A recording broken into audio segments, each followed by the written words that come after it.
नमस्कार मित्रांनो, आपल्या गोठ्यामध्ये एक गाय जुलाब करत होती. त्यामागचं जर कारण बघितलं ना, तर त्या गायीला आपण डिवर्मिंग केलं होतं, जंतनाशकाचं औषध दिलं होतं आणि त्यामुळं ती गाय जुलाब करत होती.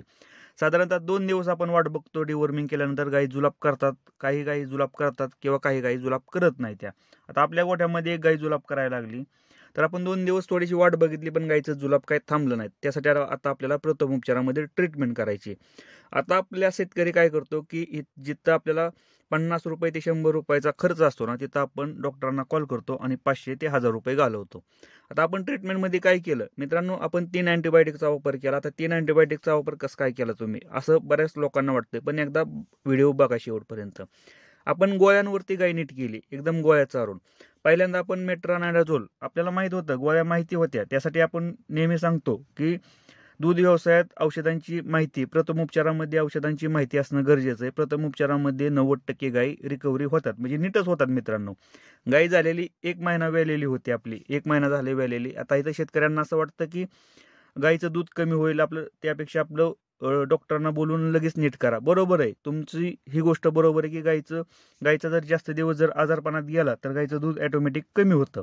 त्यासाठी आपल्याला डॉक्टरांना कॉल करावा लागतो. पण आपल्याला जर प्रथमोपचार जर येत असेल, तर आपल्याला डॉक्टरांना कॉल करायची गरज नाही. यामुळे काय होतं, की आपला ट्रीटमेंटवरचा खर्च वाचतो आणि दुसरी गोष्ट म्हणजे, की आपल्याला औषधांची माहिती असल्यामुळं गायी लवकर रिकव्हरी होते. आता आपण इथं 3 अँटिबायोटिकचा वापर केला. पहिल्यांदा आपण मेट्रोनायडाझोल ही गोळी वापरली, पण इथं काय झालं, की ह्या गोळीचा रिझल्ट मला भेटला नाही. म्हणजे गायीनं तसा रिस्पॉन्स दिला नाही. जसे पातळ संडास करत होती तसेच कंटिन्यू राहिली. त्यासाठी आपण दुसऱ्या दिवशी आपण सल्फाडिमाडाइन, जी की पांढऱ्या कलरची असते, तिचा वापर केला. आता ह्या गोळी ज्या टायमिंगला मी 2 गोळ्या चारल्या गायीला, त्या टायमिंगला गायीचा 50% रिझल्ट भेटला मला. तर त्याचबरोबर दुसरी गोळी जे की एंटीजोल म्हणून येते ना, तिचा वापर मी संध्याकाळी केला. कारण आता इथं मी सल्फाचाच वापर केला असता, पण थोडंसं मी रिस्क घेऊन एंटीजोलचा वापर केला. आता इथे रिस्क वगैरे काय नाही बरं का मित्रांनो, पण हे आपल्याला माहिती पाहिजे. तर एकाच दिवसात गायी, म्हणजे आपण सकाळी चारली आणि सकाळी आपण सल्फा चारली आणि संध्याकाळी एंटीजोल चारली. दुसऱ्या दिवशी गायी पूर्णपणे व्यवस्थित शेण टाकायला लागली, म्हणजे घट्ट शेण, जसं की रेग्युलर टाकते त्याप्रमाणे. आता इथं जर मित्रांनो मी जर डॉक्टरांना कॉल केला असता, आता इथं जर टोटल खर्च जर माझा बघितला, तर साधारणतः एक ₹80 ते ₹90 ह्या गोळ्यांवरती माझा खर्च गेला. आता डॉक्टरांची व्हिजिट फी किंवा इंजेक्शन यावरती जर आपण आणि इंजेक्शन देऊन सुद्धा आपल्याला डॉक्टर काय म्हणणार, की गोळ्या चारा. म्हणजे टोटल जर आपण खर्च केला, तर डॉक्टरांची 400-500 आणि गोळ्यांवरती परत आपण 50-100 खर्च करा, म्हणजे ₹600-700 आपलं टोटल जाणार. मग इथं आपलं एक 80 ते 90 टोटल जर आपण बघितलं, ₹100 जरी पकडला, तर आपलं ₹500 ते ₹600 इथं ट्रीटमेंटमध्ये वाचतात. त्याचबरोबर आपल्याला मित्रांनो ट्रीटमेंटमध्ये ज्या टायमिंगला गाई घाण टाकत असते, पिशवी साफ नसते, त्या टायमिंगला सुद्धा मी सांगतो, की 2 ते 3 औषधं अशी आहेत की गायची पिशवी साफ करण्यासाठी वापरतात. ती औषधं आपल्याला माहिती पाहिजेत. कशासाठी मित्रांनो? कारण आपल्याला गायीची घाण बघून आपल्याला ती औषधं ठरवायची असतात. असं नाही की कोणतंही औषध कधीही वापरलं जातं. ही चुकीची पद्धत आहे मित्रांनो. काय होतं, की कधी कधी गाय रिपीट होते, म्हणजे काचेसारखा बळस पडतो. आपल्याला माहिती आहे गाय व्यवस्थितपणे हिटवर पण येते 21 दिवसानंतर, पण गायी रिपीट होत असते. हिथं आपल्याला लिक्झनायो किंवा पॉवाडिन आयोडीन वापरलं ना, तुम्हाला 0% रिझल्ट भेटणार आहे. मी ह्याच्या आधी सुद्धा व्हिडिओ बनवलेला आहे. 0 रिझल्ट भेटणार आहे. तिथं आपल्याला लिनोआयो हे औषध वापरायचं असतं. ही कधी माहिती आहे मित्रांनो, ज्या टायमिंगला तुम्ही त्या गोष्टीचा अभ्यास करत असता किंवा त्याची माहिती घेताना, त्याच टायमिंगला समजतं की आपल्याला औषधं कधी आणि कोणतं कधी वापरायचं आहे.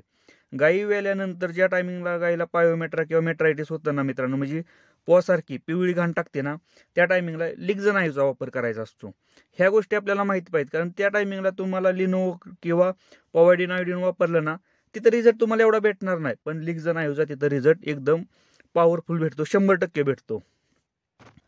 आता ह्या सगळ्या गोष्टी कशा आहेत, प्रथमोपचारामध्ये येतात. आता मित्रांनो इंट्रामस्क्युलर इंजेक्शन देणं ही सोपी गोष्ट आहे. किंवा गायला ताप आलाय, 102, 103, 104 ताप आहे, प्रथमोपचारामध्ये आपल्याला ट्रीटमेंट करता आली पाहिजे. पण मित्रांनो एक गोष्ट आपल्याला ध्यानात घ्यायची, की जिथं गायला काळवेळ झाली, गायला गोचर ताप झालाय, अशा टायमिंगला आपल्याला डॉक्टरांचा सल्ला घ्यायचा किंवा डॉक्टरांना बोलवणं गरजेचं असतं. त्याचं कारण काय आहे, इथं हाय अँटीबायोटिकचा वापर करायचा असतो आणि हाय अँटीबायोटिक हे घातक राहतात. आपल्याला माहिती आहे. कारण त्या टायमिंगला काय होतं की गाईचं रक्त पातळ झालेलं असतं किंवा कमी झालेलं असतं आणि यामध्ये आपल्याला अँटीबायोटिक वापरणं थोडं रिस्क राहतं. त्यामुळे डॉक्टरांचा सल्ला कधीही घेणं गरजेचं असतं. पण प्रथम उपचार आपल्याला घरच्या घरी करता आला पाहिजे. असं नाही की आपण सगळ्याच गोष्टी घरच्या घरी केल्या पाहिजेत. 90% प्रथम उपचार हा घरच्या घरी होतो मित्रांनो, आणि 10% जिथं की आपण म्हणतो कावीळ झाली किंवा गाईला गोचिड ताप झालाय, इथं 10% आपल्याला डॉक्टरांना बोलावं लागतं. आणि आपल्याला माहिती आहे की गायला कावीळ, गोचिड ताप ह्या काही कंटिन्यू होत नाही.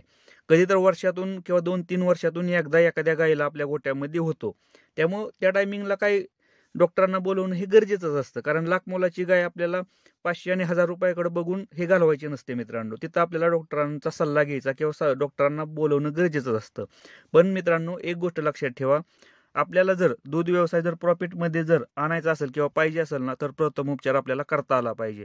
सोप्या पद्धतीचा असतो, फक्त थोडीशी माहिती घेणं गरजेचं असतं. मित्रांनो, व्हिडिओ जर आवडला तर लाईक करा. चॅनलवरती नवीन असेल तर चॅनलला सबस्क्राईब करायला विसरू नका.